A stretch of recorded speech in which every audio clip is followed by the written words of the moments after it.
அனைவருக்கும் வணக்கம். எம்எஸ்ஓ அலுவலர்கள் தர 3 இபி எக்ஸாமுக்குரிய வழிகாட்டல் வகுப்பு தொடரல. மேலும் ஒரு கணக்கீட்டு முறைமைகள் வகுப்பில் இணைஞ்சிருக்கிறோம். நான் இறுதியாக உங்களுக்கு செவ்வாய்க்கிழமை இரவு அதே போல புதன்கிழமை காலம் 8 மணி வகுப்புகள் தொடர்பாக அறிவிச்சிருந்தேன். இருப்பினும் இந்த புதன்கிழமைக்கான விசேட விடுமுறை ரத்து செய்யப்பட்டதால தங்களுக்கு நாளைய தினம் கால வகுப்பு இடம்பெறாது. உங்களுக்கு தெரிஞ்சிருக்கும். அது கேன்சல் ஆகாம இருக்குமென்னு நினைச்சுதான் நான் அதை சோடு பண்ணதை அதை கேன்சல் பண்ணிட்டாங்க. ஓகே, ஆகவே உங்களுக்கு இன்றைய தினம் இப்போது வகுப்பு நடக்கும். அதே போல வியாழன் வெள்ளி அலுவலக முறைமையும் சனி ஞாயிறு கணக்கிட முறை வகுப்பும் வளம் போல இடம்பெறும். சரி, நாங்கள் இதுல பார்த்து கொண்டிருக்கிறோம். கணக்கிட்ட முறைமையில பேசிக்கான விஷயம் பார்த்து கொண்டிருக்கிறோம். இதுல பாத்தீங்கன்னா நாங்கள் இறுதியாக ஆணைச்சீட்டுகள் பார்த்துறாங்க, ஆண்டு வரவு செலவு திட்டம் பார்த்துறாங்க. ஆண்டு வரவு செலவு திட்டத்துல பயன்படுத்தப்படுற மூலங்கள் பார்க்கல. சரி, அதற்கு முதல் இந்த ஆணைச்சீட்டுகள்ல ஒரு 2 வகை சொல்லுங்க. பல ஆணைச்சீட்டுகள் பல வகைப்பட்டதாக இருக்கு. இறுதியாக ஆணைச்சீட்டுகள் தொடர்பாக பார்த்துறாங்களே என்ன, ஆணைச்சீட்டுன்னா என்ன, ஆணைச்சீட்டுகின்ற வகைகள், ஆணைச்சீட்டுகள் பலது இருக்கு. அதுல 2 வகை சொல்லுங்க பாப்போம். யாராவது சேட் பாக்ஸ்ல ஆணைச்சீட்டுகள்ல 2 வகை.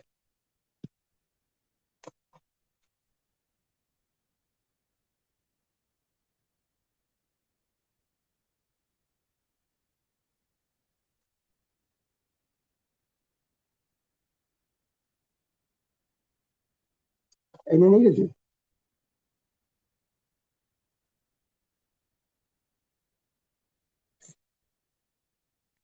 எஸ், பொது ஆணைச்சீட்டு,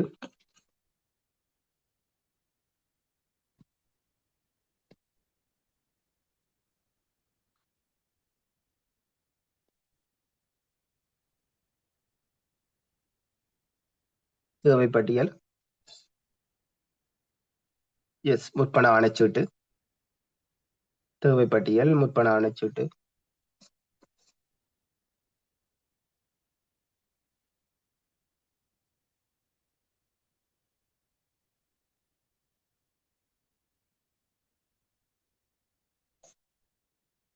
விசேட ஆணைச்சீட்டு, என்ன விசேட சட்ட ஆணைச்சீட்டு, அப்படி நிறைய ஆணைச்சீட்டு வகைகள் இருக்கு. சரி,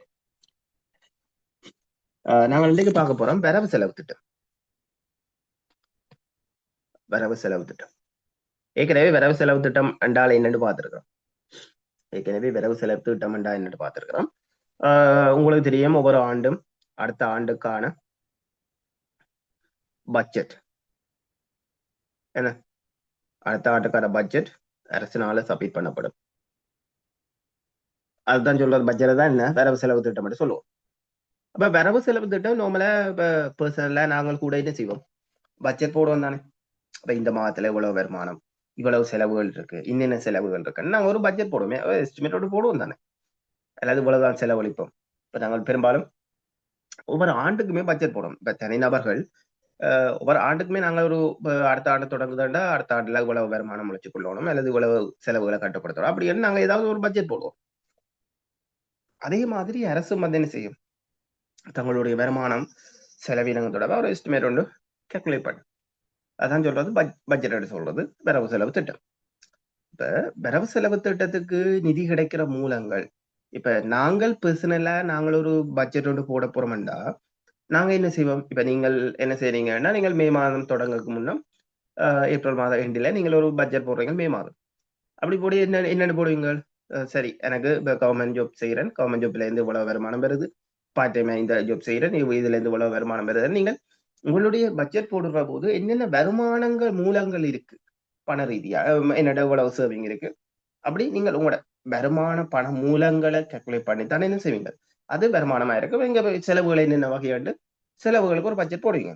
அதே மாதிரிதான் அரசு இந்த வரவு செலவு திட்டத்துல சில மூலங்கள், நிதி மூலங்களை வச்சுதான் அதை என்ன செய்யும், வருமான மூலமாக சிலதை வச்சு சிலது என்ன செலவுகளை பிரிச்சு கொள்ளும். இங்க கேட்கப்பட்ட கேள்வி என்னென்றால், ஆண்டு வரவு செலவு திட்டத்தினை தயாரிக்கிற போது பயன்படுத்தப்படுற நிதி மூலங்கள் கேட்கப்பட்டது. சரிதானே? பயன்படுத்தப்படுகின்ற நிதி மூலங்கள் என்ன என்ன? சரிதானே? என்னென்ன நிதி மூலங்களை பயன்படுத்தி ஆண்டு வரவு செலவு திட்டம் தயாரித்து கொள்ளப்படும். சரிதானே? இப்ப நீங்கள் இதுல சம்டைம் உங்களுக்கு ஆண்டு வரவு செலவு திட்டத்தை தயாரிக்கிற போது பயன்படுத்தப்படுற நிதி மூலங்கள் என்று கேட்கலாம். அல்லது அரசாங்கத்தின் வரவு செலவு திட்டத்திற்கு பணம் கிடைக்கிற மூலம் என்று கேட்கலாம். சரிதானே? அரசாங்கத்தின் வரவு செலவு திட்டத்துக்கு பணம் கிடைக்கிற மூலம் என்று கேட்கலாம். அல்லது ஆண்டு வரவு செலவு திட்டத்தை தயாரிக்கிற போது பயன்படுத்தப்படுகின்ற நிதி மூலங்கள் என்று உங்கள்ட்ட கேட்கப்படலாம். சரிதானே? அதுல போட்டுக்கொள்ளுங்க, ஒரு பக்கம் நிதி மூலம், இன்னொரு பக்கம் அந்த ஒவ்வொன்றுக்கும் ஒரு குறியீடு இருக்கு. நிதியீட்டு குறியீடு ஒரு குறியீடு இருக்கு. இப்ப நீங்கள் இன்னொரு பக்கத்துல நிதியீட்ட குறியீடுன்னு போட்டுக்கொள்ளுங்க, இன்னொரு பக்கம் நிதியீட்ட மூலம். சரிதானே? சரி, ஒன்று போடுங்க திரட்டு நிதி. அப்ப திரட்டு நிதியில இருக்கிற பணமும் அங்க அரசனுடைய வருமான மூலமாக கால்குலேட் பண்ணப்படும். திரட்டு நிதி நிதி அதுக்கான நிதியீட்ட நீங்கள் ஒரு பக்கம் வருமான மூலம், இன்னொரு பக்கம் அதுக்குரிய நிதியீட்ட குறியீடும் போடுவீங்க. அப்போ போடுங்க, முதலாவது திரட்டு நிதி, நிதியீட்ட குறியீடு 11.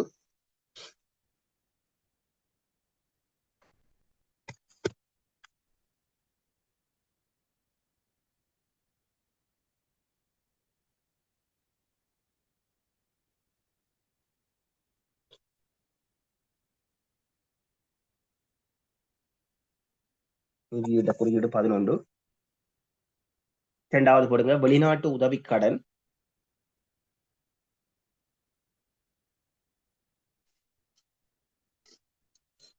வெளிநாட்டு உதவிக்கடன்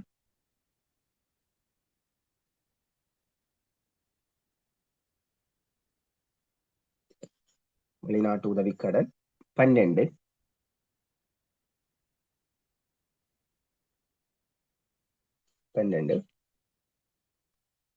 வெளிநாட்டு மானியம் 13. வெளிநாட்டு மானியம் 13.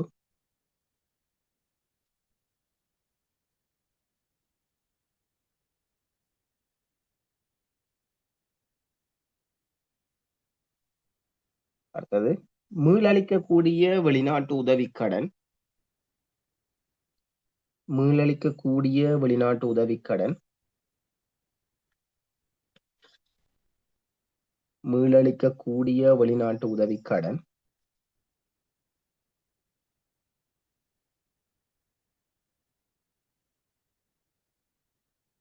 14.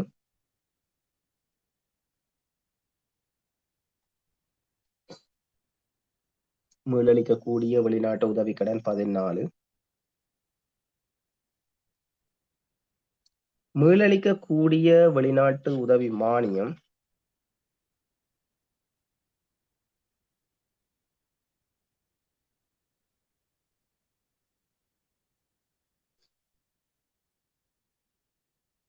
மீளளிக்கக்கூடிய வெளிநாட்டு உதவி மானியம்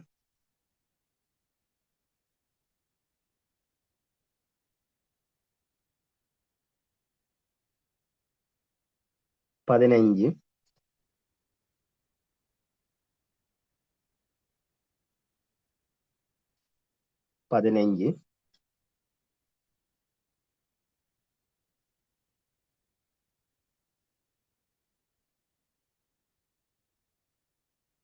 15.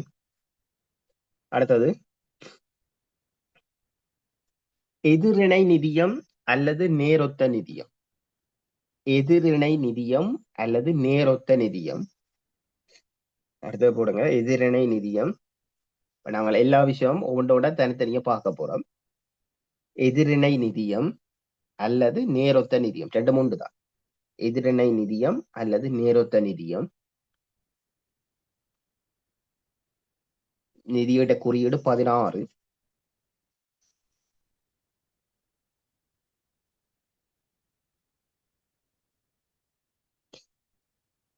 அடுத்தது வெளிநாட்டு உதவி தொடர்பான உள்நாட்டு நிதி.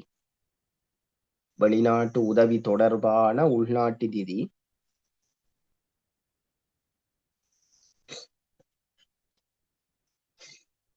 வெளிநாட்டு உதவி தொடர்பான உள்நாட்டு நிதி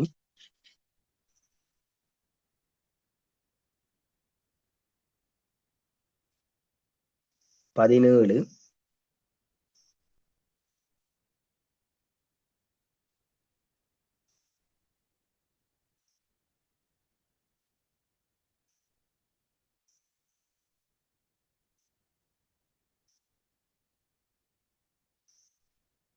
சரிதானே? அப்ப இப்படி பணம் கிடைக்கிற மூலங்கள் அல்லது இவையெல்லாம் நிதி மூலங்கள் என்று கருதி அரசு என்ன செய்ய மாட்டா பட்ஜெட்டை தயாரிச்சு கொள்ளும். பட்ஜெட்டை தயாரிச்சு கொள்ளும். சரிதானே? இதுல பாத்தீங்கன்னா முதலாவது திரட்டு நிதியம் தெரியும். என்ன திரட்டு நிதியண்டா என்னடா ஏற்கனவே பார்த்திருக்கேன். திரட்டு நிதியம் சம்பந்தமா ஏற்கனவே தெரியும். வெளிநாட்டு உதவி கடன் என்றா வெளிநாட்டு அரசோ அல்லது வெளிநாட்டுல இருக்கிற ஏதாவது நிறுவனங்கள், அப்ப IMF எல்லாம் வெளிநாட்டுல இருக்கிற ஒரு நிறுவனம். அப்படியான வெளிநாட்டுல இருக்கிற நிறுவனங்கள்ல இருந்து பெறப்படுகின்ற பண ரீதியான கடன் எல்லாத்தையும் அது வெளிநாட்டு உதவி கடனுக்கு வரும். வெளிநாட்டு உதவி மானியம் என்றா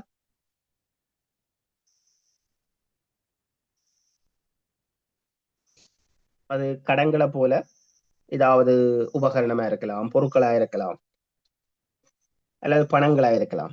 பெற்றுக்கொள்றதுதானே என்ன வெளிநாட்டு உதவி மானியம். சரிதானே? அது மற்றது மீளளிக்கக்கூடிய வெளிநாட்டு உதவி கடன் சொல்றது திருப்பி கொடுக்க வேண்டியது. சில கடன்கள் வந்து காலப்போக்கில் திருப்பி கொடுக்காமல் விடப்படும். சில கடன்கள் அது ஒப்பந்தத்தின் அடிப்படையில திருப்பி கொடுக்கப்படும்.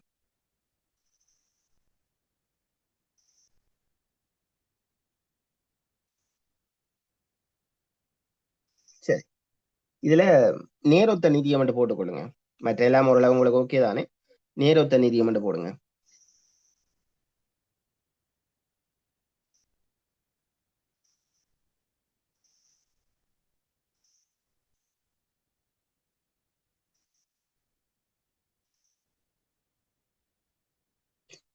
நேரொத்த நிதியம், இதுக்கு மறுபெயர் இருக்கு. நேரொத்த நிதியம், எதிரிணை நிதியம், நேரொத்த நிதியம், எதிரிணை நிதியம்,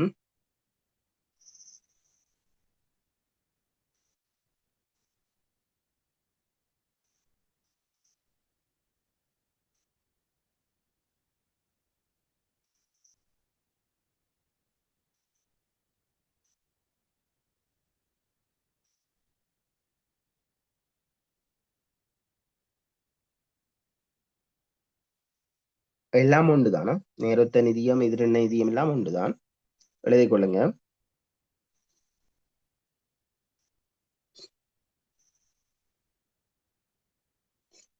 உபகரணங்கள், உபகரணங்கள், உபகரணங்கள், வழங்கல்கள், உபகரணங்கள், வழங்கல்கள், உபகரணங்கள், வழங்கல்கள் முதலியவற்றின், உபகரணங்கள், வழங்கல்கள் முதலியவற்றின்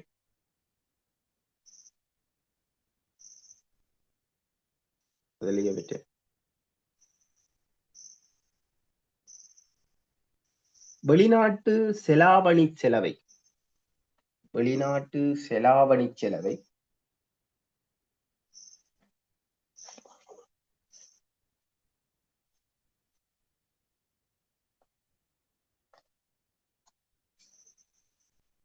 வெளிநாட்டு செலாவணி செலவை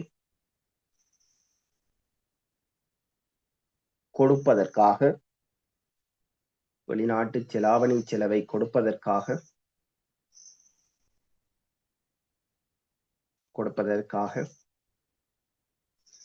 நன்கொடை அளிக்கும் நாடுகளினால், நன்கொடை அளிக்கும் நாடுகளினால்,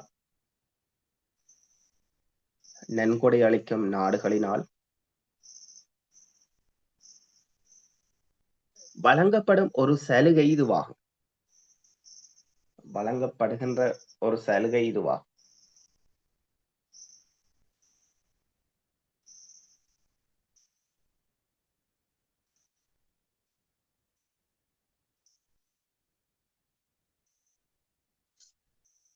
தொடர்ச்சியாளுங்க அவை அரசாங்கத்துக்கு கடன்களாகவோ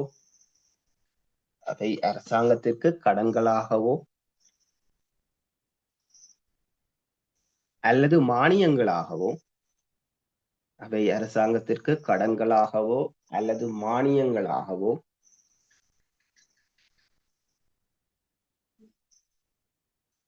அரசாங்கத்துக்கு கடன்களாகவோ அல்லது மானியங்களாகவோ வழங்கப்படுகின்றன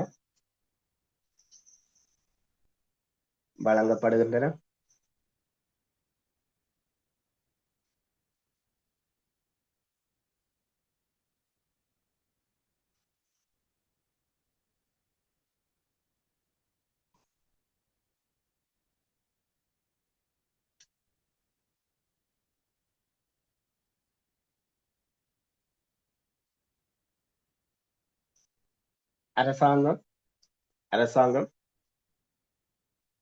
அரசாங்கம் இறக்குமதியாளர்களிடமிருந்து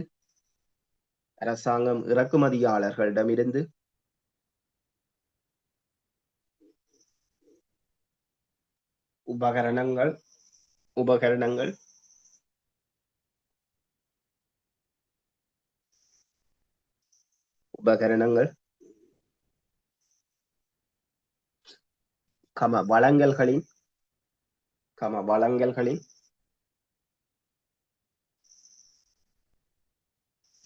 வளங்கல்களின் ரூபா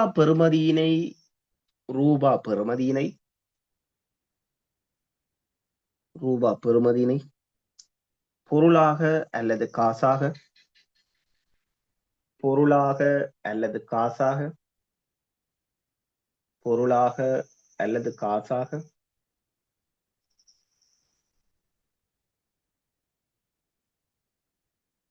ரூபா பொறுமதியினை பொருளாக அல்லது காசாக பெற்று தனது வரவு செலவு திட்ட செலவினத்துக்கு பயன்படுத்திக் கொள்கின்றது.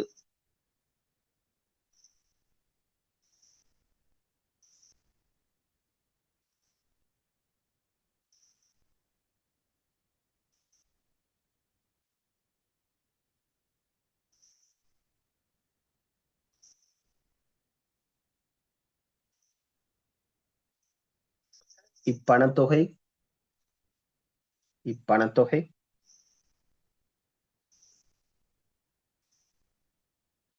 மத்திய வங்கியில்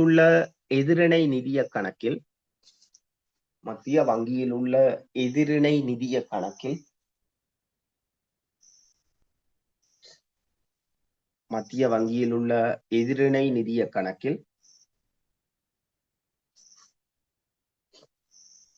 எதிரிணை நிதிய கணக்கில் இறக்குமதியாளர்களினால் வைப்பிலிடப்படும்.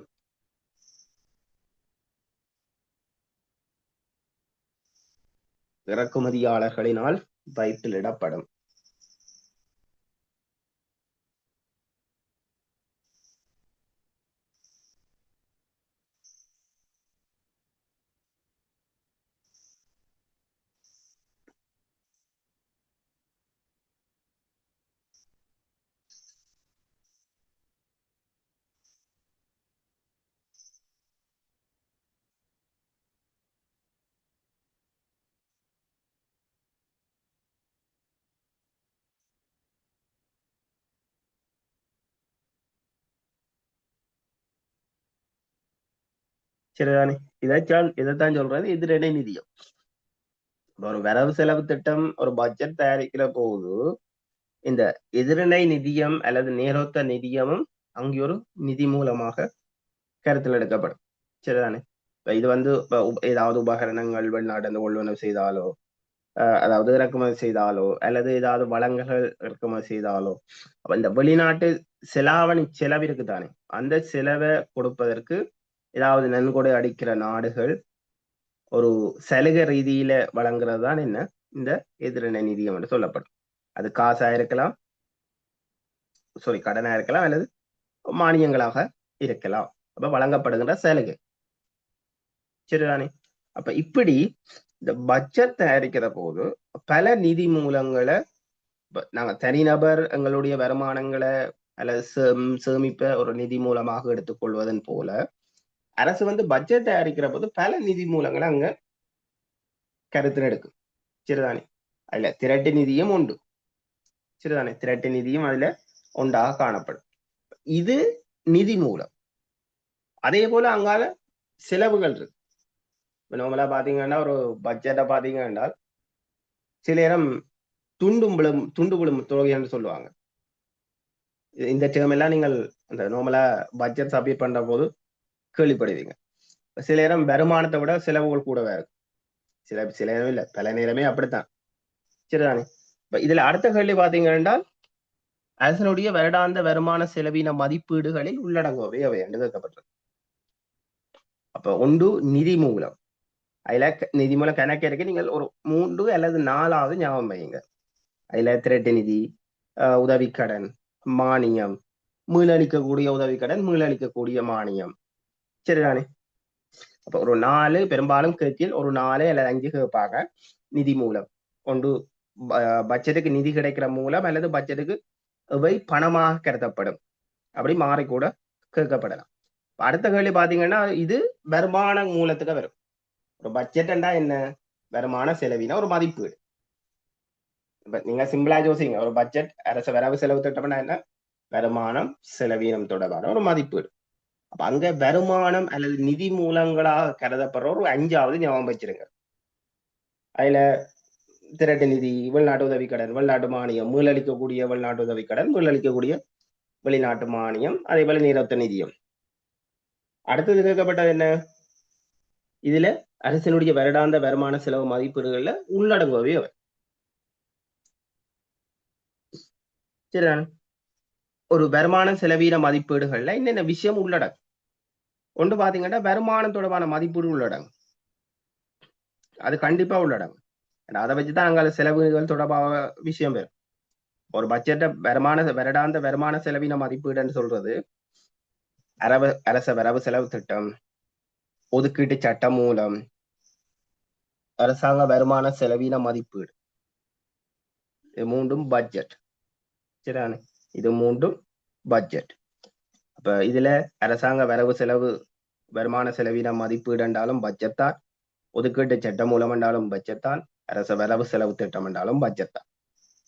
சரிதானே? அப்ப இதுல என்னென்ன விஷயம் உள்ளடக்கம் என்று கேட்கப்பட்ட கொண்டு வருமானம் தொடர்பான மதிப்பீடு அங்க கண்டிப்பா உள்ளடங்கும்.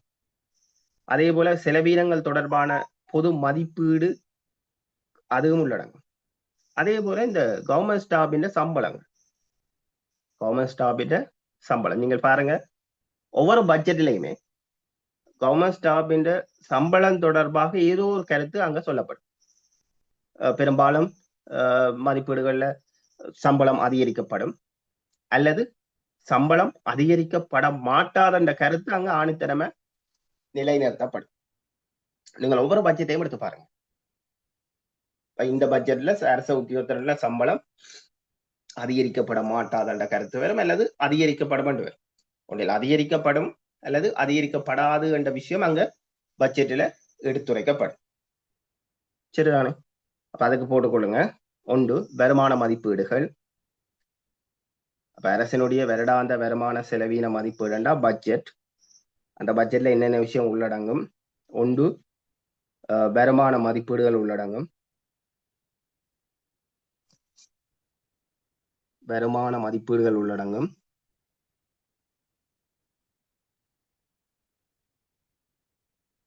வருமான மதிப்பீடுகளுக்கு நாங்கள் சில நிதி மூலங்கள் பார்த்திருக்கிறோம். அடுத்தது 2வது போடுங்க, செலவீனத்தின் பொது மதிப்பீடுகள்.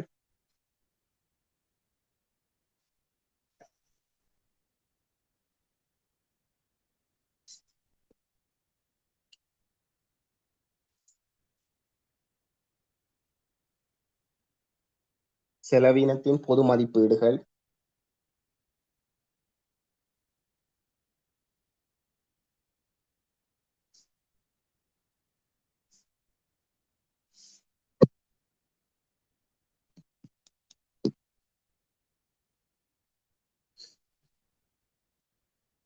மூன்றாவது போடுங்க. அரசாங்க சேவையில் உள்ள மூன்றாவது அரசாங்க சேவையில் உள்ள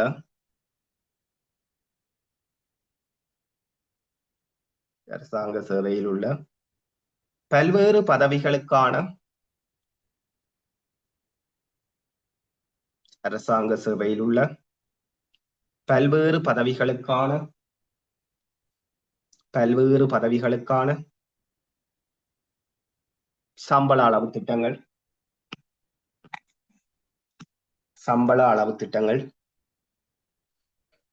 அப்ப ஒரு அரசினுடைய வருடாந்த வருமான செலவின மதிப்பீடு அல்லது அரசினுடைய வரவு செலவு திட்டம் அல்லது அரசினுடைய பட்ஜெட் எல்லாம் ஒன்றுதான். சரிதான். அப்ப நீங்கள் இந்த டேர்மில குழம்பிக் கொள்ள வேண்டாம். அப்ப அரசினுடைய வருடாந்த வருமான செலவின மதிப்பீடுகள்ல என்னென்ன விஷயம் உள்ளடங்கும்?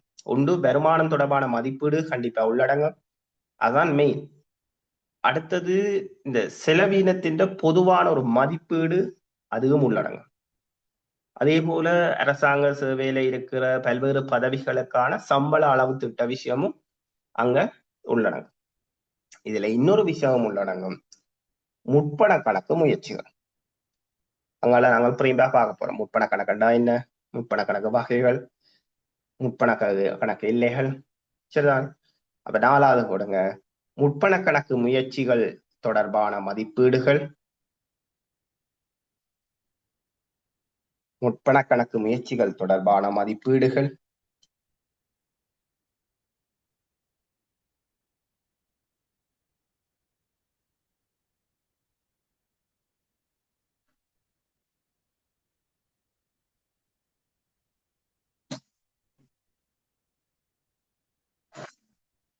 முற்பண கணக்கு முயற்சிகள் தொடர்பான மதிப்பீடுகள்.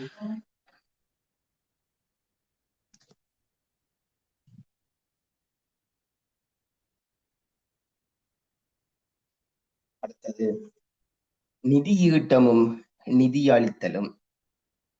அடுத்தது நிதியீட்டமும் நிதி அளித்தலும். சரிதானே. அப்ப நிதி ஈட்டம்னா எவ்வாறு நிதிகளை ஈட்டிக் கொள்ளலாம் என்ற விஷயங்கள். சரிதானே. அப்ப ஒரு அரசினுடைய வருடாந்த வருமான செலவின மதிப்பீடுகளில் உள்ளடங்குபவை எவை என்று கேட்டா, வருமான மதிப்பீடுகள், செலவினத்தின் பொது மதிப்பீடுகள், அரசாங்க சேவையில் உள்ள பல்வேறு பதவிகளுக்கான சம்பள அளவு திட்டங்கள், முற்பண கணக்கு முயற்சிகள் தொடர்பான மதிப்பீடுகள், அதே போல நிதியீட்டமும் நிதி அளித்தலும் தொடர்பான விவரங்கள். சரிதானே.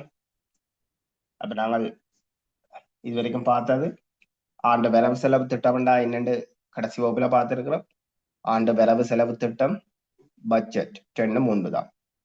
அடுத்தது வரவு செலவு திட்டத்துக்கு தயாரிக்கிற போது என்னென்ன விஷயங்களை நிதி மூலமாக அரசு கருதி கொள்ளும் அல்லது அரசாங்கத்தின் வரவு செலவு திட்ட மதிப்பீடுகளுக்கு பணம் எந்தெந்த மூலத்தினால கிடைத்துக் கொள்ளும் என்ற விஷயம் பார்த்திருக்கிறோம். சரிதானே. அதுல ஒரு 5வது ஞாபகம் வச்சுக்கொள்ளுங்க. அடுத்தது ஒரு அரசனுடைய வருடாந்த வருமான செலவின மதிப்பீடுகளில என்னென்ன விஷயம் உள்ளடங்கும் என்று பார்த்திருக்கிறோம். அடுத்தது செலவு மதிப்பீடு ஒன்றில உள்ளடங்கி இருக்க வேண்டிய விடயம். ஒரு செலவு மதிப்பீடு ஒன்றில என்னென்ன விஷயம் உள்ளடங்கி இருக்கு, 7வது. சரிதானே. ஒரு செலவு மதிப்பீடுகள் என்ற ஒரு விஷயத்துக்குள்ள பிரதானமாக 3 விஷயங்கள் உள்ளடங்கி இருக்கு. பிரதானமாக 3 விஷயங்கள் உள்ளடங்கி இருக்கு. ஒன்று பொது மதிப்பீடுகள் என்ற ஒரு விஷயம் உள்ளடங்கி இருக்கு. அதே போல முற்பண கணக்கு முயற்சிகள் தொடர்பான விடயமும் செலவு மதிப்பீடு ஒன்றில உள்ளடங்கி இருக்கு. அடுத்தது சம்பளம். சரிதானே. இப்ப போட்டுக்கொள்ளுங்க. 7வது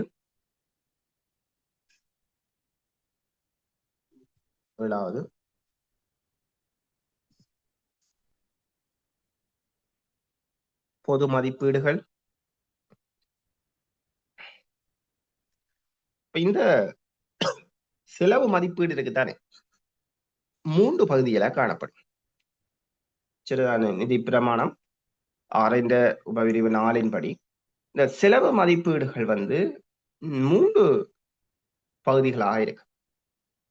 பகுதி ஒன்றை பாத்தீங்கன்னா அதுக்கு பொது மதிப்பீடுகள் தொடர்பான விவரம் பெறும். பகுதி 2 பாத்தீங்கன்னா முற்பண கணக்கு முயற்சிகள் தொடர்பான விவரம் பெறும். இதெல்லாம் சொற்பதங்கள். என்ன சொல்றது, இதுல இருக்கிற சொற்பதம், இப்ப நாங்கள் படிக்கிற சொற்பதங்கள் உங்களுக்கு புதுசா இருக்கும், அல்லது குழப்பமா இருக்கும், அல்லது விளங்காமல் இருக்கும். இதை நாங்கள் திருப்பி திருப்பி படிக்கிற போதுதான் கொஞ்சம் இதுக்கு பரிச்சயம் பெறும். சரிதானே? இதுவே நீங்கள் இதுல சம்டைம் ஏற்கனவே இபி எக்ஸாம் எழுதி சம்டைம் எஃப்ஆர்பை விட்டு திருப்பி படிக்கிற நபர்களா இருந்தால் இதுல இருக்கிற சொற்பதங்கள் கூட ஏற்கனவே ஓரளவுக்கு தெரிஞ்சிருக்கு. அல்லது பெரும்பாலும் ஒவ்வீஸ்ல இந்த சொற்பதங்கள் எல்லாம் யூஸ் பண்ண மாட்டோம். என்ன அலுவலகத்துல வாரான சொற்பதம் எல்லாம் யூஸ் பண்ண மாட்டோம். அது சில 4-5 ஆங்கில சொற்பதங்களை யூஸ் பண்ணி போட்டு ஆஃபீஸ் ஒர்க் பார்ப்போம். ஆனா இபியை பொறுத்தமல்ல நீங்கள் இதை நீங்கள் எக்ஸாம் மூமெண்ட்டுக்கு படிச்சாகும். சரிதானே? சம்டைம் உங்களுக்கு நல்ல நாலேஜா இருக்கும் எஃப்ஆர்ல. ஆனா நீங்கள் எக்ஸாம் ஃபார்மேட்டுக்கு நீங்கள் உங்களுக்கு எழுத முடியாம இருக்கு. சில நேரம் பாத்தீங்கன்னா உங்களோட சீனியர் பேட்சுகளை பாத்தீங்கன்னா சில நேரம் அவர்கள் நல்ல நாலேஜாக இருப்பார்கள், எஃப்ஆர்ல எல்லாம் நல்ல நாலேஜா இருப்பார்கள். ஆனா எக்ஸாம்ல சம்டைம் குறைய புள்ளிகள் அல்லது மார்க்ஸ்கள் குறைவாக எடுத்திருப்பார்கள். அதுக்கு ரீசன் என்னன்னா அவர்கள் எக்ஸாம் ஃபார்மேட்டுக்கு கொஞ்சம் படிக்கிறது, அது எக்ஸாம் ஃபார்மேட்டுக்கு படிக்கிறது என்பது சில டேர்ம் புதுசா இருக்கும். சில நேரம் இதுல பாத்தீங்கன்னா சில நேரம் இதுல சிங்கள ஏரியாவில் ஒர்க் பண்ற நபர்கள் கூட இருப்பீர்கள். இப்போ உங்களுக்கு இந்த தமிழ் டேர்முகள் எல்லாம் ரொம்ப புதுசா இருக்கு. என்ன செய்யணும்டா, திருப்பி திருப்பி நீங்கள் பார்க்கணும். சரிதானே? நாங்கள் ஒவ்வொரு ஹேட் அவுட் முடிய உங்களுக்கு ஒவ்வொரு எக்ஸாமா நடக்கும்.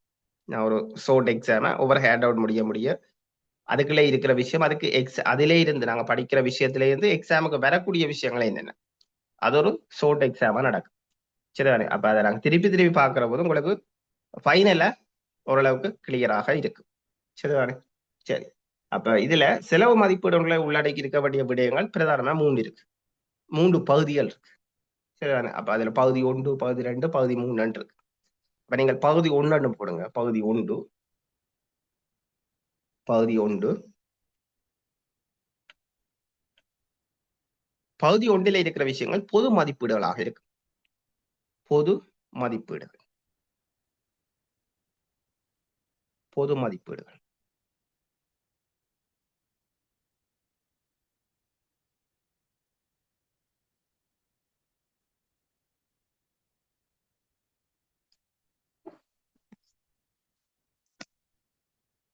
பகுதி 2 முற்பண கணக்கு முயற்சிகள்.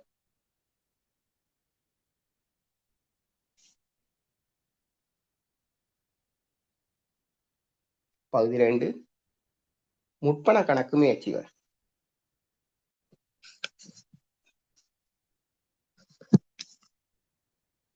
பகுதி 3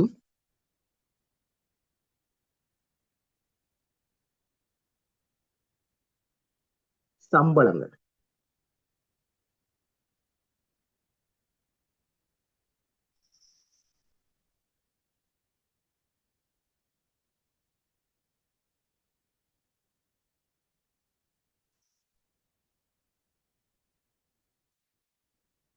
சம்பளங்கள்.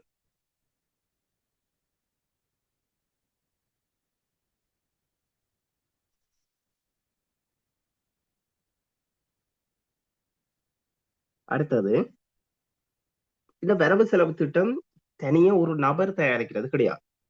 சரிதானே?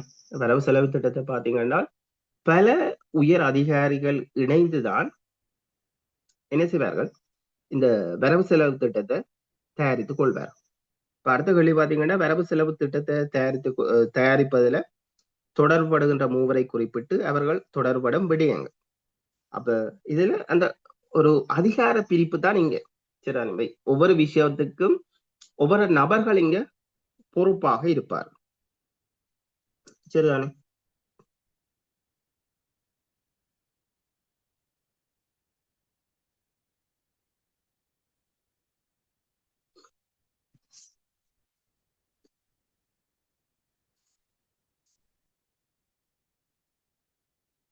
சரி. அப்ப இதுல முப்பண கணக்கு முயற்சி என்னன்னு கேட்டிருக்கீங்க. சும்மா நோட் பண்ணலாம். அல்லது புரியும்பா நாங்கள் அங்கே ஒரு ஹேண்ட் அவுட்லயும் இருக்கு. ஒன்று பாத்தீங்கன்னா இந்த ஒரு ஏதாவது ஒரு முயற்சி சரிதானே, அது முயற்சியில ஒரு சிறிய பகுதி வந்து அரசினாலையும், முயற்சிக்கான ஒரு சிறிய பகுதியான அமௌண்ட் வந்து கவர்மெண்ட் ஆலையும், மிகுதி பகுதி வந்து அந்த முயற்சியில கிடைக்கிற பெருவனவாலையும் நிதியீட்டம் செய்யப்படுற முயற்சிகள்லாம் முற்பண கணக்கு முயற்சின்னு சொல்லப்படும் சரிதானே. அப்ப முற்பண கணக்கு முயற்சி என்றா அதுல ஒரு சிறிய பகுதி கவர்மெண்ட் வழங்கும், கவர்மெண்டால நிதியீட்டம் செய்யப்படும். அதுல இருக்கிற மிகுதி பகுதி எப்படி என்றால் அந்த முயற்சியின் மூலம் கிடைக்கிற பெருவனவுகள்ல இருந்துதான் நிதியீட்டம் செய்யப்படும். அவ்வாறான முயற்சிகள்லாம் முற்பண கணக்கு முயற்சிகள் என்று சொல்லப்படும். முற்பண கணக்கு முயற்சிகள் என்று சொல்லப்படும் சரிதானே. இது ஒரு எக்ஸாம்ல முற்பண கணக்கு முயற்சி என்னன்னு வந்துருக்கு. அது எம்எஸ்ஓவில இல்ல, வேறு ஒரு ஜாப் ஏபியில முற்பண கணக்கு முயற்சி என்னண்டு. முற்பண கணக்கு முயற்சி அதே போல முற்பண கணக்கு முயற்சிகளோட வகைகள் எம்எஸ்ஓவில வந்திருக்கு. முற்பண கணக்கு முயற்சிகளோட எல்லைகள், முற்பண கணக்கு முயற்சிகளோட எல்லைகள். அப்ப நாங்க பார்க்க போற அந்த ஹேண்டவுட்ல பார்க்க போற விஷயம் முற்பண கணக்கு முயற்சி என்றா என்ன, முற்பண கணக்கு முயற்சி என்ற வகைகள், முற்பண கணக்கு முயற்சிகள் ஆரம்பிப்பதற்கான நோக்கங்கள் என்னென்ன, முற்பண கணக்கு முயற்சிகளோட எல்லைகள், அதே போல முற்பண கணக்கு முயற்சிகள்ல நாங்கள் எல்லைகள் கருத்தில் எடுக்கப்படாத விடயங்கள், முற்பண கணக்கு முயற்சிகளோட எல்லைகளை டிசைட் பண்றதுல என்னென்ன விஷயங்கள் கருத்தில் எடுக்கப்பட மாட்டாது சரிதானே. அப்ப அதை நாங்கள் புரிம்பா பார்த்துக்கொள்ளலாம். ஏன்னா அதை இதுக்கு அது குழப்ப வேண்டாம். முற்பண கணக்கு முயற்சிகள் அது புரிம்பா ஒரு ஹேண்ட் அவுட்ல இருக்கும் சரிதானே. முற்பண கணக்கு முயற்சிகள் தொடர்பான முழுமையான விவரங்கள். சரி, அடுத்தது பகுதி 3 சம்பளங்கள். அப்ப இந்த வருமான அரசு வரவு செலவு திட்டத்தை பாத்தீங்கன்னா பல உத்தியோகத்தர்கள் சேர்ந்துதான் அதுல அந்த பட்ஜெட்டை தயாரித்து கொள்ளப்படும். ஒவ்வொரு விடயத்துக்கும் ஒவ்வொரு உத்தியோகத்தர்கள் பொறுப்பாக இருப்பார். எக்ஸாம்பிளுக்கு இந்த வருமான மதிப்பீடு, வருமான மதிப்பீட்டில முக்கியமாக 2 பிரதான உத்தியோகத்தர்கள் அதுக்கு பொறுப்பாக இருப்பார். ஒன்று பாத்தீங்கன்னா வருமான கணக்கீட்டு உத்தியோகத்தர், இன்னொன்று அரசரை கொள்கை பொருளாதார அலுவலர்கள் பணிப்பாளர். அப்ப அந்த பட்ஜெட்டுக்கு தேவையான வருமான மதிப்பீடுகள் தொடர்பான தகவலை வழங்குறது இவர்கள் 2 பேருமாக இருப்பார் சரி. அதே போல செலவின வரைவு மதிப்பீட்டுக்கு கணக்கீட்டு உத்தியோகத்தர்களும் பிரதான கணக்கீட்டு உத்தியோகத்தரும் தகவலை வழங்குவார். சரி, இதை நீங்கள் 2ஆ பிரியுங்க. ஒன்று உத்தியோகத்தர்கள், இன்னொன்று விடயம் அல்லது விடயம் உத்தியோகத்தர்கள். அது உங்களோட இஷ்டத்துக்கு நீங்கள் 2ஆ முன்னுக்கு போடலாம் அல்லது அடுத்ததா போடலாம் சரிதானே. அதை பிரிச்சு கொள்ளுங்க. ஒன்று வருமான மதிப்பீடு. வருமான மதிப்பீடு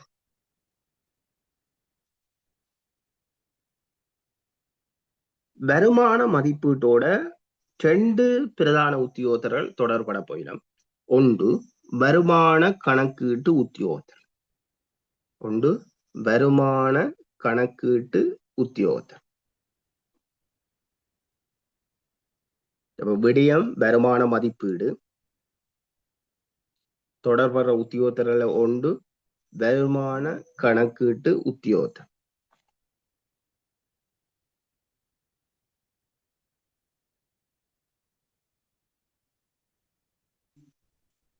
வருமான கணக்கீட்டு உத்தியோகத்தர். 2வது உத்தியோகத்தர் அரசிறை கொள்கை பொருளாதார அலுவல்கள் பணிப்பாளர்.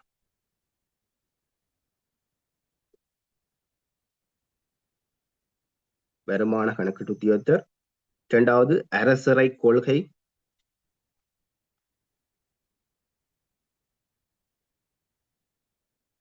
அரசிறை கொள்கை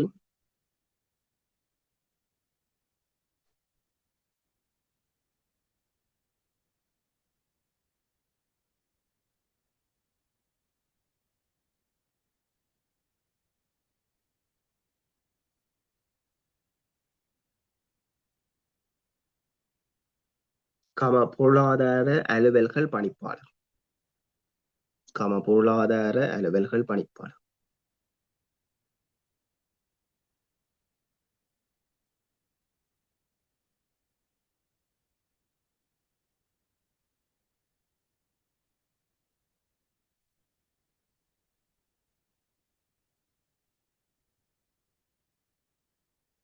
சரி, இரண்டாவது விடயம் செலவீன வரைவு மதிப்பீடு.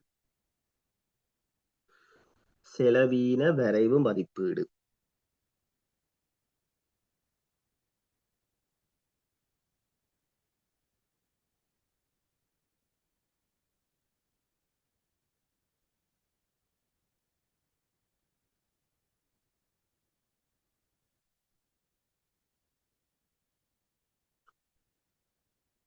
நீங்கள் இந்த எஃப்ஆர் படிக்கிற போது, எஃப்ஆர்ன்னு சொல்றது கணக்கீட்டு முறைமை உங்களுக்கு சரிதானே. இப்போ எஃப்ஆரை தான் ஒவ்வொரு டேர்ம் கொண்டு திரிக்கு கணக்கீட்டு முறைமை, மற்றதுக்கு நிதி பிரமாணம், அப்படி ஒவ்வொரு டேர்ம் கொண்டு போடுவாங்க. சரி, நீங்கள் படிக்கிற போது ஒவ்வொரு பகுதி பகுதியா படியுங்க. சரிதான். வரவு செலவு திட்டம்னா வரவு செலவு திட்டம் அது தொடர்பாக. அதே போல அங்கால நாங்கள் படிக்க போறோம் முற்பண கணக்கண்டு தனி ஒன்று படிக்க போறோம். அங்கால காசோலைகள் தனியா படிக்க போறோம். இன்னொன்று இருக்கு உத்தியோகத்தர்களும் அவருடைய கடமை பொறுப்புகளும், அது தனியா ஒன்று படிக்க போறோம். சரிதானே. அப்படி நீங்கள் தனிய படிக்கிற போது ஒன்றோட ஒன்று என்ன ஆகாதுன்னா உங்களுக்கு ஒரு கன்ஃபியூஸ் ஆகாது. சரியா. நீங்கள் எல்லாத்தையும் தனியா படிச்சு போட்டு அதுக்கு பிறகு ஃபைனலா இருக்கிற போது நீங்கள் ஒவ்வொன்றையும் தொடுத்து படிக்கலாம். சரிதானே. நீங்க ஸ்டார்ட்ல நீங்கள் ஒவ்வொரு விஷயத்தையும் தனியா எடுத்து படிங்க. நீங்க செல்வா படிக்கிற போது கூட ஒவ்வொரு விஷயத்தையும் தனித்தனி பகுதிகளாக படிங்க. இப்ப நாங்கள் ஒவ்வொரு சிஸ்டத்துல ஒவ்வொரு பகுதியா தனித்தனியா படிக்கிற மாதிரி எஃப்ஆர்லையும் நீங்க என்ன செய்யணும்னா தனித்தனியா படிக்கணும். மற்ற இன்னொரு விஷயம், MS03க்கோ DO3க்கோ எஃப்ஆர் என்பது ஒரு குறிப்பிட்ட பகுதி மட்டும்தான். உங்களோட 2 MSO2 DO2 சிலபஸ் கொஞ்சம் கூட, அது கொஞ்சம் டீப்பா படிக்கணும். கொஞ்சம் இல்லை, ரொம்பவே டீப்பா படிக்கணும். எஃப்ஆரும் சரி, அங்கால 2ல பாத்தீங்கன்னா தாபன விதிக்கோவை, பொது சேவை ஆணைக்குழு நடைமுறை விதி, அப்படி நிறைய வருது. நீங்கள் திரிதானே, திரைக்கு ஒபி சிஸ்டம், எக்கௌனிக் சிஸ்டம் பாத்தீங்கன்னா ஒரு கொஞ்சம் பகுதிதான், ரொம்ப டீப்பா எல்லாம் போக தேவையில்லை. சரி, இரண்டாவது விஷயம் செலவீன வரைவு மதிப்பீடு. செலவீன வரைவு மதிப்பீடு இதோட 2 உத்தியோகத்தை தொடர்பட போயிடும். ஒன்று கணக்கீட்டு உத்தியோகத்தர், ஒன்று கணக்கீட்டு உத்தியோகத்தர். இரண்டாவது போடுங்க பிரதான கணக்கீட்டு உத்தியோகத்தர். பிரதான கணக்கீட்டு உத்தியோகத்தர்.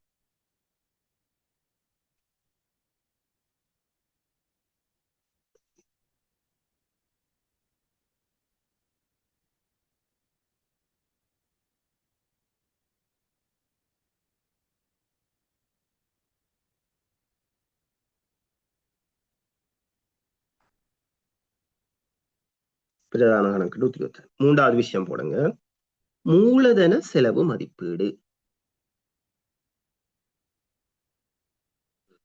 மூன்றாவது விஷயம் மூலதன செலவு மதிப்பீடு.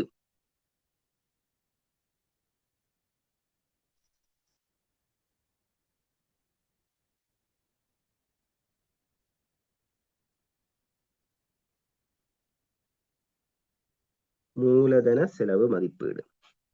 அப்ப இந்த மூலதன செலவு மதிப்பீட்டோட தொடர்புற உத்தியோகத்தர் யாருன்னு பாத்தீங்கன்னா என்றால் தேசிய திட்டமிடல் பணிப்பாளர் நாயகம். தேசிய திட்டமிடல் பணிப்பாளர் நாயகம்.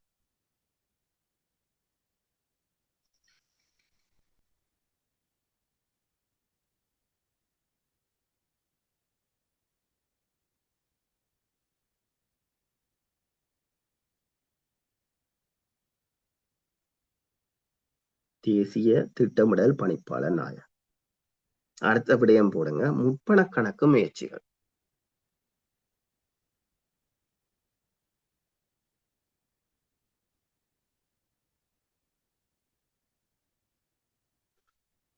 முற்பண கணக்கு முயற்சிகள்.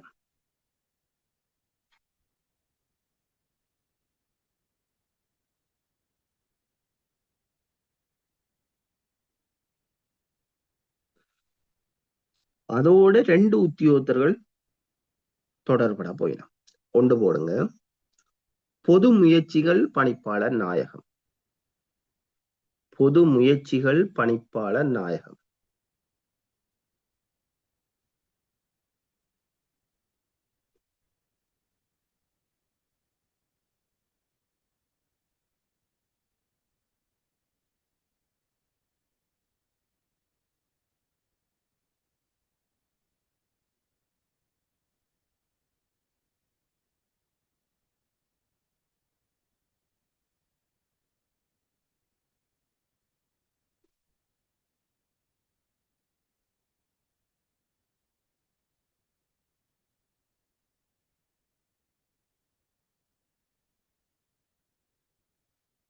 பொது முயற்சிகள் பணிப்பாளர் நாயகம்.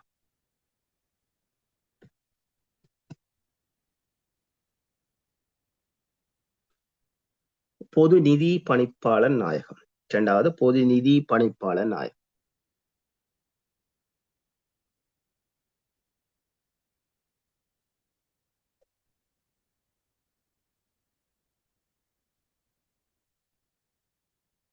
இப்ப இந்த முற்பண கணக்கு முயற்சிகள் 2-3 தரம் வந்திருக்கேன்னு. இப்ப முற்பண கணக்கு முயற்சின்னு சொல்றது சோட்டா ஞாபகம் வைங்க. இதான் ஒரு ஒரு முயற்சியில சரிதானே, ஒரு முயற்சியில கவர்மெண்ட் வந்து ஒரு ஒரு சிறிய பங்கு தான் நிதியீட்டம் செய்யும், நிதியிடும். சரிதானே, மிகுதி எல்லாமே அந்த முயற்சியை மேற்கொண்டு வர்ற வருமானத்தில இருந்துதான் நிதியீட்டம் செய்யப்படும்.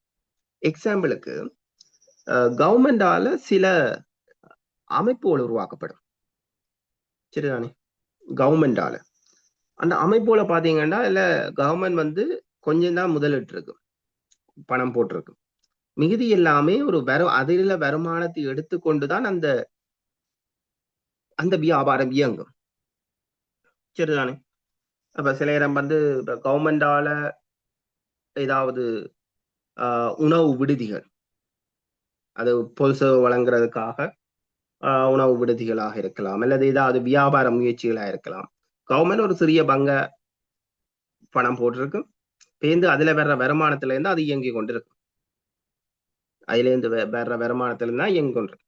கவர்மெண்டே முழுமையான பணத்தை அதுல ஈடுபடுத்தாது. ஒரு சிறிய பகுதி தான் அங்க என்ன செய்யப்படும், அரசாங்கத்தினால அந்த முயற்சியில ஈடுபடுத்தப்படும். பெரும் பகுதி அந்த முயற்சியில இருந்து வர்ற வருவாயினாலதான் நிதியீட்டம் செய்யப்படும். இதுதான் முற்பண கணக்கு முயற்சி. சோட்டா ஞாபகம் வையுங்க. முற்பண கணக்கு முயற்சியில பல வகைகள் இருக்கு. உற்பத்தி முற்பண கணக்கு எல்லாம் இருக்கு, வியாபார முற்பண கணக்கு, களஞ்சிய முற்பண கணக்கு, அவிர்த்தி முற்பண கணக்கு என்று பலது, நானாவித முற்பண கணக்கு பலது இருக்கு. சரிதானே, நாங்கள் ஒவ்வொன்றையும் தனித்தனியா பார்க்கலாம். ஆனா இப்ப பார்க்க வேண்டாம், வேண்டாம் இதோட அது கன்ஃபியூஸ் ஆகும், குழப்பம் உங்களுக்கு. சரிதானே, இப்ப அதை நாங்க புரிம்பா தனியா எடுத்து பார்ப்போம். அதான் நான் சில டேர்முகளை நாங்கள் பின்னுக்கு பார்க்குற சில டேர்முகளை நான் இதுக்கு எக்ஸ்பிளைன் பண்ணாமல் ஆன்சரை மட்டும் சொல்றதுக்கு ரீசன் வேண்டாம். இதுக்கு அதையும் பார்த்தோம்னா அது கொஞ்சம் குழப்பம். சரிதானே, அப்ப அதை நாங்க தனியா புரிம்பா எடுத்து பார்ப்போம்ன்றதான் சில விஷயத்த நான் இதுல விட்டுட்டு போறேன். சரிதானே, சரி. இப்ப இதுல பொதுவாக நாங்க அரச வரவு செலவு திட்டத்தை தான் ஃபுல்லா பாக்குறோம். அங்கால இன்னொன்று இருக்கு, உங்களோட நட்டங்கள் இருக்கு. சரிதானே, அது ஒரு புரிம்பா பார்க்கணும், அது ஒரு தனி யூனிட். அதுலயும் கேள்வி அடிக்கடி வாரும். சரி, அப்ப முப்பண கணக்கு முயற்சிகள்ல 2 உத்தியோகத்தர்கள். ஒன்று பொது முயற்சிகள் பணிப்பாளர் நாயகம், இன்னொன்று பொது நிதி பணிப்பாளர் நாயகம். அடுத்தது போடுங்க, வெளிநாட்டு உதவிகள். அடுத்த விடயம் வெளிநாட்டு உதவிகள். அப்ப இந்த வெளிநாட்டு உதவிகளோட தொடர்புற உத்தியோகத்தரை பாத்தீங்கன்னா வெளிநாட்டு வளங்கள் பணிப்பாளர் நாயகம். வெளிநாட்டு வளங்கள் பணிப்பாளர் நாயகம். வெளிநாட்டு வளங்கள் பணிப்பாளர் நாயகம்.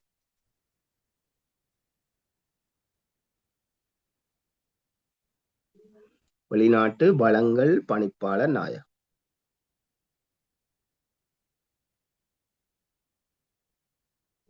சரிதான். அப்ப இந்த வரவு செலவு திட்டம் தயாரிச்சு கொள்றதுல பல உத்தியோகத்தர்கள் என்ன செய்ய போயினோம், தொடர்பட்டவர்களாக இருக்க போயிடும். அப்ப பல உத்தியோகத்தர்களுடைய தகவல் வளங்களின் அடிப்படையிலான ஒரு பட்ஜெட் தயாரித்து கொள்ளப்படும். சரிதானே, சரி. இந்த பட்ஜெட்டை பார்லிமெண்ட்ல சப்மிட் பண்றவங்க யார்? அரச வரவு செலவு திட்டம் இருக்குதானே, இதுவும் கூட இப்ப கேள்வி இல்லை, ஜென்ரலாக எல்லாருக்கும் தெரிஞ்சிருக்க வேண்டிய ஒரு விஷயம். அரச வரவு செலவு திட்டத்தை பாராளுமன்றத்துல சமர்ப்பிப்பவர் யார்? யாராவது?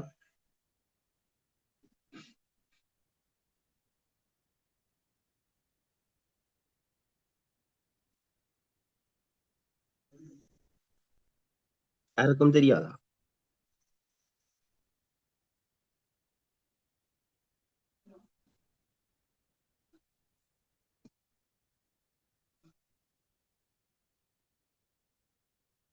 இல்ல, ஜனாதிபதி இல்ல.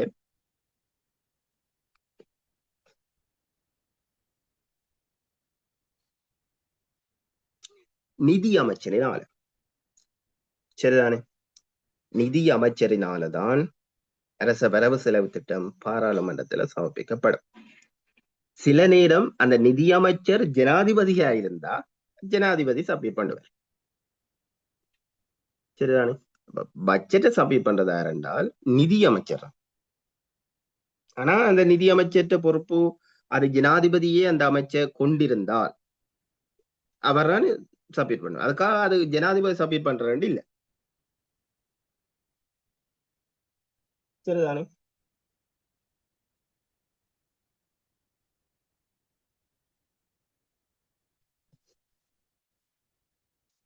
அப்ப எஸ், அது சபாநாயகர். சரிதானே? அதான் நாங்கள் அங்கால பார்க்க போறோம்.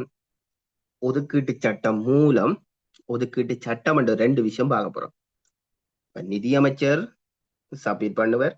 அதுல சப்மிட் பண்ணா பிறகு உடனே அப்ரூவ் பண்ணப்படாது. அதுக்கு சில விவாதங்கள் நடக்கும். பைனல்ல சபாநாயகர் கையொப்பம் இடுவர்.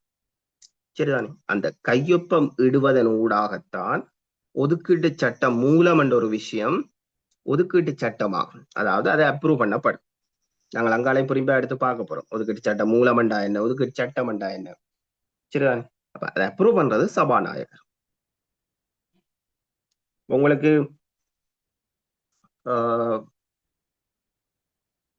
ஆணைச்சீட்டுல கையொப்பம் அதிகாரமா இருக்குது.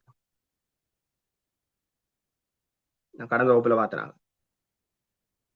ஆணைச்சீட்டில கையொப்பமிடுகின்ற அதிகாரம் யாருக்கு?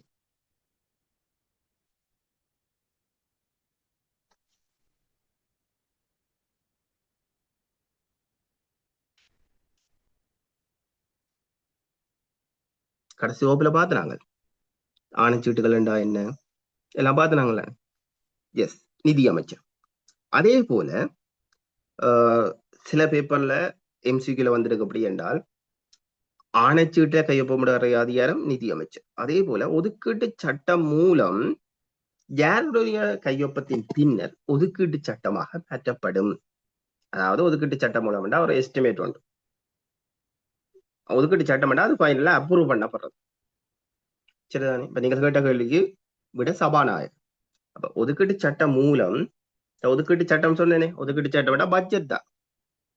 அப்ப டேர்ம் தான் வேற வேறைய தவிர எல்லாமே பட்ஜெட் தான். சரிதானே? அப்ப ஒதுக்கீட்டு சட்டம் மூலம் என்பது ஒரு எஸ்டிமேட் ஒன்று நிதி அமைச்சரினால சப்மிட் பண்ணப்படும். அதுக்குள்ள முன்மொழிவுகள் விவாதங்கள்லாம் நடக்கும். நடந்தெல்லாம் முடியும். ஃபைனலா சபாநாயகர் கையொப்பம் விடுவார். அந்த சபாநாயகரின் கையொப்பத்தின் பின்னர் தான் அது அப்ரூவ் பண்ணப்படும். அவருடைய கையொப்பம் என்பது அப்ரூவ்டுக்கான கையொப்பம். சரிதானே? அப்ப ஒரு ஒதுக்கீட்டு சட்ட மூலத்தில் யாருடைய கையொப்பத்தின் பின்னர் அது ஒதுக்கீட்டு சட்டமாகும் என்றால் அது சபாநாயகர். ஆணைச்சீட்டில் கையொப்பமிடுகின்ற அதிகாரம் யாருக்கு இருக்குன்னா நிதியமைச்சருக்கு இருக்கு. சரிதானே? நாங்கள் அங்கால புரிம்பா பார்க்க போறோம். ஒதுக்கீட்டு சட்டம் மூலம் என்றா என்ன, ஒதுக்கீட்டு சட்டம் என்றா என்ன, அது எப்படி மாற்றம் அடையுது, எப்படி அப்ரூவ்ட் ஆகுது. இன்றைக்கு நாங்கள் பார்த்த விஷயம் ஆண்டு வரவு செலவு திட்டம் 2002 அன்றைக்கு பார்த்தாங்க. ஆண்டு வரவு செலவு திட்டத்துக்கு நிதி எந்தெந்த வகையில கிடைக்குது, அல்லது ஆண்டு வரவு செலவு திட்டத்துக்கு பணம் கிடைக்கிற மூலம் என்ன என்று பார்த்திருக்கிறோம். அதே போல ஒரு அரசினுடைய வருடாந்த வருமான செலவீன மதிப்பீடு, அதுல என்னென்ன விஷயம் அது உள்ளடங்கி இருக்கும். அதே போல ஒரு செலவு மதிப்பீட்டுல என்னென்ன விஷயம் உள்ளடங்கி இருக்கும்.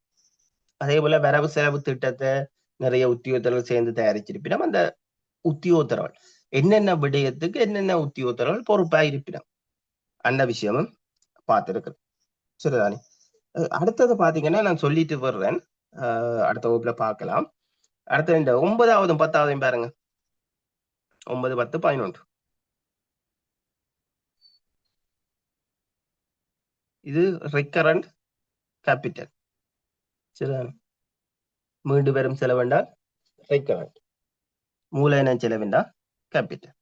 இதுல பொருளியல் வகுதிகள் என்று சொல்லப்பட்டிருக்கு தானே. மூலதன செலவு விடயங்களின் பொருளியல் வகுதிகள், மீண்டு வரும் செலவு விடயங்களின் பொருளியல் வகுதிகள். இது பொருளியல் வகுதிகள் என்று சொல்றது மீண்டு வரும் செலவுக்கு உதாரணம். மூலதன செலவுக்கு உதாரணம் தான் பொருளியல் வகுதிகள் என்ற டேர்ம் கொண்டு இங்க சொல்லப்படும். சரிதானே? எக்ஸாம்பிள் அதுல கேட்கப்பட்டிருக்கு. அப்ப இதுல பாத்தீங்கன்னா அரசாங்கத்தின் பொது மதிப்பீட்டு செலவுகள் பாகுபடுத்தப்படும் இரு வகுதிகள் அங்க 2 இருக்கு. அதுதான் இது மீண்டு வரும் செலவினம், மூலதன செலவினம். அடுத்த கேட்கப்பட்டிருக்க மீண்டு வரும் செலவினத்துக்கு உதாரணம், மூலதன செலவினத்துக்கு உதாரணம். அடுத்து அரச வரவு செலவு திட்டம் நிறைவேற்றல படிமுறை. ஒரு அரச வரவு செலவு திட்டம் பட்ஜெட் நிறைவேற்ற படிமுறை என்னென்ன என்று கேட்கப்பட்டிருக்கு. சரிதானே? நாங்கள் அடுத்த வகுப்புல பார்க்க போறது இதுல இருக்கிற பேலன்ஸ் கேள்வியும் பார்த்து இந்த கேண்ட் அவுட்டை மொத்தமா திருப்பி ஒருக்கா பார்க்கப்படும். சரிதானே? பார்த்து முடிய அங்கால இந்த கேண்ட் அவுட்ல ஒரு எக்ஸாம் நடக்கும். அது முடிச்சுட்டு தான் அடுத்த கேண்ட் அவுட் போவோம். அப்ப நீங்கள் இதுல சம்டைம் உங்களுக்கு விளங்கலாம், விளங்காம இருக்கலாம். அப்ப நீங்க கன்ஃபியூஸ் ஆக தேவையில்லை. நாங்கள் இந்த விஷயங்களை திருப்பி ஒருக்கா பார்த்து ஒரு எக்ஸாமை பார்த்து தான் அடுத்த ஹேண்ட் அவுட் உள்ளே நாங்கள் போவோம். சரிதானே? நான் ஒபி சிஸ்டத்துக்கு அப்படி ஏன் பண்ணல என்றால் ஒபி சிஸ்டம் நார்மலா ஓரளவுக்கு ஈஸியா விளங்கும். எஃப்ஆர் டேர்முகள் புதுசா இருக்கும், அது கொஞ்சம் அக்கௌண்ட்ஸ் தானே கொஞ்சம் கன்ஃபியூஸா இருக்கும். அதனாலதான் நான் இதை திருப்பி ஒரு ரிவிஷன் மாதிரி உடனே பார்த்துட்டு ஒரு எக்ஸாமை பார்த்துட்டு அங்கால அடுத்த ஹேண்ட் அவுட்டுக்கு போறதுக்கான ரீசன். சரிதான்? ஆகவே விளங்காட்டி பிரச்சனை இல்லை, நாங்கள் அடுத்த தடவை திருப்பி ஒருக்கா பார்த்து கொள்ளலாம். சரி, ஓகே. உங்களுக்கு அடுத்த வகுப்பு வியாழக்கிழமை இரவு ஒபி சிஸ்டம், வியாழன் வெள்ளி இரவு ஒபி சிஸ்டமாக இருக்கும். சில வேளை வியாழக்கிழமை வகுப்பு கொஞ்சம் ஏர்லியா நடக்கும் சம்டைம். அதை நான் உங்களுக்கு முன்னோக்கே இன்ஃபார்ம் பண்ணி கொள்வேன். 9 மணிக்கு நடக்காம சில 8 மணி அல்லது 7 மணிக்கு நடக்கலாம். நான் இன்ஃபார்ம் பண்ணி கொள்றேன். சரி, ஓகே. படிச்ச விஷயத்த திருப்பி இருக்கா படிச்சு கொள்ளுங்க. உங்களுக்கு எக்ஸாம் மே மாதம் சம்டைம் தான் நடக்கும். பெரும்பாலும் ஜூனுக்கு போகலாம். ஓகே, அடுத்த வகுப்புல சந்திக்கலாம். நன்றி.